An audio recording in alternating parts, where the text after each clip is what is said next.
वास्तविकता प्रवेश कर गई।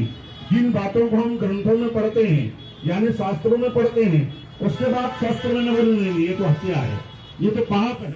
গত এক যুগ বা তারও বেশি সময় ধরে বাংলাদেশের মধ্যে সন্ত্রাসী কর্মকাণ্ড চালিয়ে যাচ্ছে ইসকন নামে সশস্ত্র জঙ্গি উগ্র সংগঠনটি দিনে দুপুরে মানুষকে হত্যা করা ছাড়াও মুসলমানের উপর নির্মম অত্যাচারের বহু প্রমাণ রয়েছে। ইসকনের গোপন ষড়যন্ত্র এবং ক্যামেরায় বন্দী হওয়া কিছু গোপন ভিডিও আপনাদের সামনে তুলে ধরব ইনশাআল্লাহ। ইসকন বা আন্তর্জাতিক কৃষ্ণা ভাবনামৃত সংঘ, এটি 1966 সালে অচ্যুতানন্দ স্বামী কর্তৃক নিউ ইয়র্কে প্রতিষ্ঠিত হয়। তিনি এর নাম দেন international society of Krishna consciousness, যা সংক্ষেপে ইসকন নামে পরিচিত। যদিও এটি নিউ ইয়র্কে প্রতিষ্ঠিত হয়, তবে এর সদর দপ্তর বর্তমানে ভারতের পশ্চিমবঙ্গের নাদিয়া জেলার মায়াপুরে অবস্থিত। আসুন প্রথমে এদের গোপন ভিডিওগুলো দেখা যাক, যেখানে মুসলমানদেরকে নিয়ে গভীর পরিকল্পনা করা হচ্ছে। এই ছোট্ট একটি ভিডিও দেখলে আপনি বুঝতে পারবেন এরা মুসলমানদের কতটা ক্ষতি করতে চায়। जिसके समय है जिसमें हमारे अंदर वास्तविकता प्रवेश कर गई। जिन बातों को हम ग्रंथों में पढ़ते हैं यानी शास्त्रों में पढ़ते हैं, उसके बाद शास्त्र में न बोलेंगे ये तो हत्या है, ये तो पाप है, ये तो दुष्कर्म है, ये द्वेष लगेगा, इससे कुछ भी नहीं लगेगा।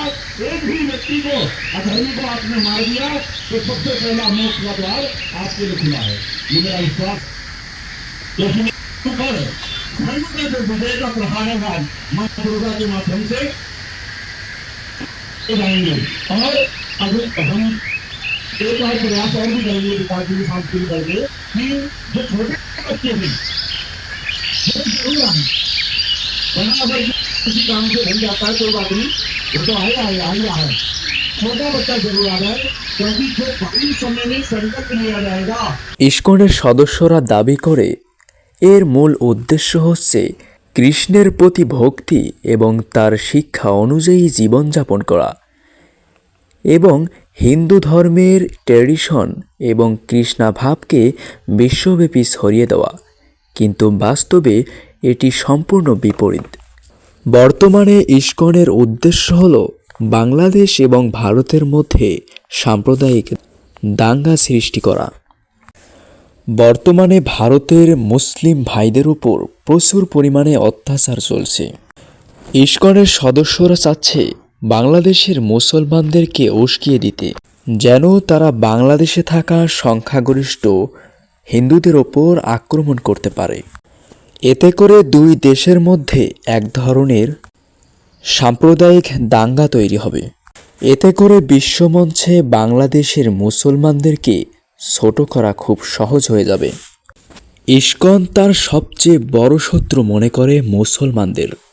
2014 সালে স্বামীবেগে তারাবির নামাজের বাধা দিয়েছিল এই ইসকনের নেতারা, এবং 2016 সালে ইসকন মন্দির থেকে পার্শ্ববর্তী মসজিদে গুলি করার ভিডিও পুরো দেশ জুড়ে ছড়িয়ে পড়ে। এছাড়াও চট্টগ্রামের এক ইমাম সাহেব ইসকনের বিরুদ্ধে ফেসবুকে স্ট্যাটাস দেওয়ায় তাকে হত্যা করা হয়। গত কয়েকদিন আগে সাইফুল নামে এক মুসলমান আইনজীবীকে হত্যা করে সশস্ত্র জঙ্গি গোষ্ঠী ইসকন। আল্লাহ আমাদের সকলকে এ জালিমের হাত থেকে রক্ষা করুক এবং এদের বিরুদ্ধে কঠিন হওয়ার তৌফিক দান করুক, আমিন। নিয়মিত ইসলামিক শিক্ষণীয় ভিডিও পেতে অবশ্যই আমাদের চ্যানেলটি সাবস্ক্রাইব করে বেল আইকনটি অন করে দেবেন, যাতে পরবর্তী ভিডিও আপলোড করার সঙ্গে সঙ্গেই আমাদের ভিডিওগুলো পেতে পারেন। আজ এ পর্যন্তই। ভালো থাকবেন, সুস্থ থাকবেন, ইসলাম ও আখিরাতের সঙ্গেই থাকবেন।